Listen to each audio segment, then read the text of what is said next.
তো আসসালামু আলাইকুম। কেমন আছেন সবাই? আশা রাখছি খুব ভালো আছেন। আজকে আমি কথা বলবো পড়াশোনাবিডি.com থেকে আয়োজিত আমাদের রিটেন এক্সাম পেপার সাবমিশন নিয়ে। কিভাবে আমরা এক্সাম পেপারে এক্সাম দিব, ঘরে বসে এক্সাম দিয়ে সেই পেপারগুলোকে সাবমিট করতে পারি। আমাদের শ্রদ্ধেয় মডারেটর এবং শিক্ষকবৃন্দ সবাই এই খাতাগুলো খুব যত্ন সহকারে দেখে আপনাদের নিরীক্ষণ করে একটা মার্কিং করে দিবেন। আশা রাখছি আপনার বিষয়টা বুঝতে পারছেন। আমরা আসেন কথা বলি কিভাবে এটাকে আমরা সাবমিট করতে পারি। তো প্রথমত আমরা একটু প্লে স্টোর থেকে সার্চ দিয়ে নিব। আমি একটু নিচের দিকে যাচ্ছি। প্লে স্টোর থেকে সার্চ দিয়ে নিব কিভাবে প্লে স্টোরে গিয়ে সার্চ দেব ক্যাম স্ক্যানার নামে। আর এখানে দেখতে পাচ্ছেন যে আমি ক্যাম স্ক্যানার সার্চ দিয়েছি। ক্যাম স্ক্যানার যেটা স্ক্যানার পিডিএফ মেকার এটাতে ঢুকবেন। দেন এখানে ওপেনে ক্লিক করবেন। আপনাদের যদি আগে থেকে তৈরি করা থাকে তাহলে জাস্ট ওপেনে ক্লিক করে দিন। কিছু অ্যাড আসতে পারে, হয়তো এই অ্যাডগুলোকে ক্লোজ করে দিন। কারণ ফ্রি ভার্সন চালালে কিছু অ্যাড সচরাচর ওরা শো করে আর কি। এই অ্যাডগুলোকে যাতে শো না করে সেই ব্যবস্থা করে দিবেন আর কি।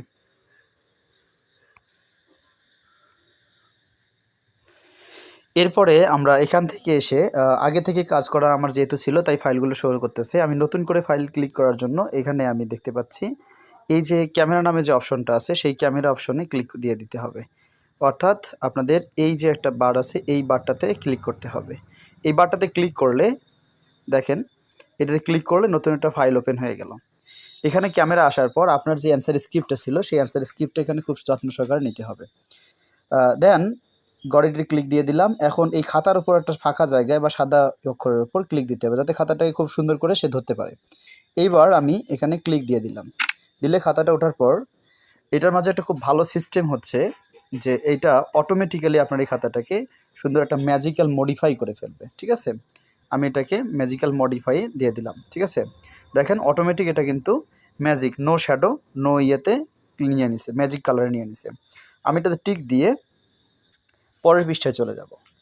পরের পৃষ্ঠাটা এখান থেকে উল্টিয়ে নিব। ঠিক আছে, এভাবে আপনারা সিরিয়ালটাকে অবশ্যই মেনটেন করবেন। আমি যদি আসি এখান থেকে পাতাটাকে উল্টিয়ে নিলাম, উল্টিয়ে নিয়ে আবার এই পাতাটাকে আমি ভাঁজ করে নিব। ভাঁজ করা না থাকলে এই খাতার বর্ডার ধরতে না পারলে ইনফিনিটি বর্ডার ধরে ফেলবে, বিদায় ঝামেলা হতে পারে। এখানে আমি খাতাটাকে একটা সেট করে ফেললাম এবং ভাঁজ করে ফেললাম যাতে সে বর্ডার রিসিভ করতে পারে। এরপর আবার এটা ক্লিক দিয়ে দিলাম। দেখেন ওই অংশটুকু আবার সে কী করবে, রিসিভ করে ফেলবে। আমি কমপ্লিটে ক্লিক করে ফেললাম। দেন দ্বিতীয় পাতাটা এখানে অ্যাটাচ হয়ে গেল। আপনারা এগুলোকে ছবি তুলে ফেলবেন। ছবি তোলার জন্য টেনশনের কিছু নেই। আমি এখানে পরীক্ষার জন্য আরও এক্সট্রা 10 মিনিট অ্যাসাইন করে দিব। এই 10 মিনিটে আপনারা সুন্দর করে এই কাজটা করবেন। প্লাস আইকনে ক্লিক করে আমি আরও একবার নতুন পেজ আরেকটা আছে, এটা হলো পূর্বের পাতা, পরের পাতাতে আসলাম। এখানে এসে আমি এই পাতাটাকে আবার করতেছি। ক্যাপচার করার পর সে অটোমেটিক এটাকে ক্যাপচার করে নিল। মডিফাই অপশনে চলে গেল। আমি ক্যাপচার কমপ্লিটে ক্লিক করে দিলাম। আপনার যাদের আপডেট করা থাকবে না তাদের ক্ষেত্রে দেখা যাবে যে যে কোনোভাবে আসতে পারে, আপনি বুঝে শুনে তারপর ক্লিক দিবেন। এটা হয়ে যাওয়ার পর আমরা এই স্ক্যানারের উপরে একটা অপশন আছে, এই উপরে একটা অপশন দেখতে পাচ্ছেন, এখানে ফাইলের কতগুলো নাম দেয়া আছে। এই নাম থেকে আপনারা ফাইলটাকে রিনেম করে নেবেন। আমি ফাইলটাকে রিনেম করে নিচ্ছি। রিনেম করলে আমার সামনে এরকমটা আসবে। তো প্রথমে আপনি আপনার নাম দিবেন, যেমন আমি আমার নাম দিলাম মমিনুল।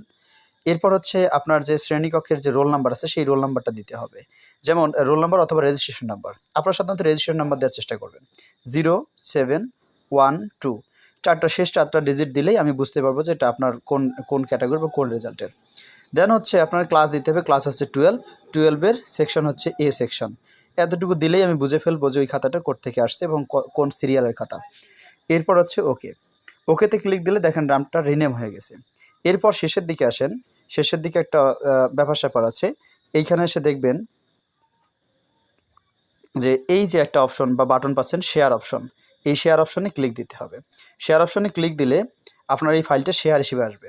তো আপনারা যেটা করবেন সেটা হচ্ছে এই শেয়ার অপশনে আসার পর শেয়ার অ্যাজ পিডিএফে ক্লিক করবেন। শেয়ার অ্যাজ পিডিএফে ক্লিক করলে একটু সময় নেবে। আমি গট ইট দিয়ে দিলাম। আমাদের প্রথম যারা লঞ্চ করবেন তাদের একটু ঝামেলা হতে পারে। হ্যাঁ, সেখান থেকে এসে আমি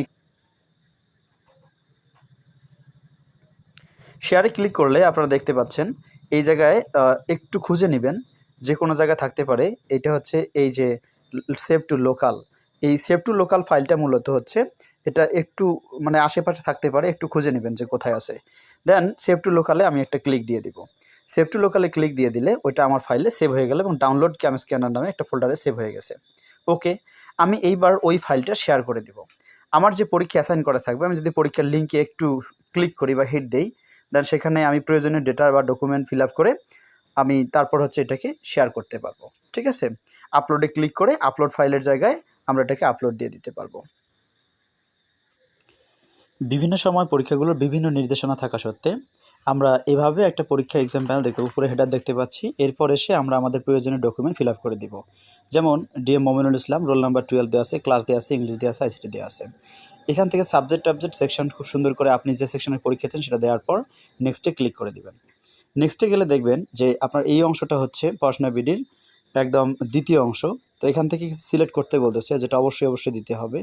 তো আমি ডিএম মমিনুল ইসলাম দিয়েছি, এটা দিয়েছি, তথ্য দিয়েছি, ক্লাস 12 দিয়েছি। এই অংশগুলো দেওয়ার পর আপনাকে তারপরের অংশে যেতে হবে। ওকে, আমরা প্রথম অংশে ফিল আপ করার পর দেন পরের অংশে যাব। এখানে গিয়ে আমরা দেখতে পাবো যে খুব সুন্দর করে ইনস্ট্রাকশন দেওয়া আছে, পড়াশোনা বিডি রিটেন এক্সাম উত্তর সাবমিশন অংশ। এখানে কতগুলো নির্দেশনা দেওয়া থাকবে, দেন হচ্ছে অ্যাড ফাইল নামে একটা অপশন পাবো। অ্যাড ফাইল অপশনে ক্লিক করলে আমি আমার যে সব ইয়াটা তুলছি সেই লোকাল সেভটা, যেটা লোকাল ফাইল যেটা সেভ করছি, এখানে ব্রাউজ অপশনে ক্লিক করে আমি ওই ফাইলটাকে সিলেক্ট করে দেবো। এখানে মিডিয়া পিকার নামে একটা অপশন আসবে, মিডিয়া পিকার অপশনে আমি সিলেক্ট করে দিলাম। দেওয়ার পর হচ্ছে আমি যে খাতাটা তৈরি করছি দেখেন এখানে দেখা যাচ্ছে, এটা অটোমেটিক দেখা যাবে রিসেন্টলি যে কোশ্চেনগুলো কাজ হবে। একটু সময় নেবে, তাড়াহুড়ো করার কিছু নেই। আপনি যেহেতু এক্সট্রা সময় পাচ্ছেন 10 মিনিট, সো একটু সময় দিবেন, সময় দিয়ে কাজ করবেন। ঠিক আছে, সার্ভার রিজেক্ট করে দিয়েছে। আচ্ছা, এইখানে এসেই আপনারা কি করবেন, ফাইলটাকে সাবমিশন করে দিবেন। দেওয়ার পর ব্রাউজ অপশনে ক্লিক করলে ফাইলটা চলে আসবে, দেন তারপরে অংশ আসবে সাবমিট। এই সাবমিট অপশনে ক্লিক করলে আপনার ফাইলটা পুরোপুরি সাবমিট হয়ে যাবে। আমি যদি একবার এটা সাবমিট করেছি, তাই এটা পুরোপুরি আর সাবমিট হবে না বা সাবমিট নেবে না। আমি টেস্ট পারপাজে একবার ব্যবহার করে ফেলছি। সো এইভাবেই আপনারা আমাদের এই পড়াশোনাবিদ.com থেকে পরীক্ষা প্যানেল থেকে পরীক্ষা দিতে পারেন। Thank you so much. বাকিটা সময় আপনাদের সাথে দেখা হবে এক্সাম রুমে। Thank you.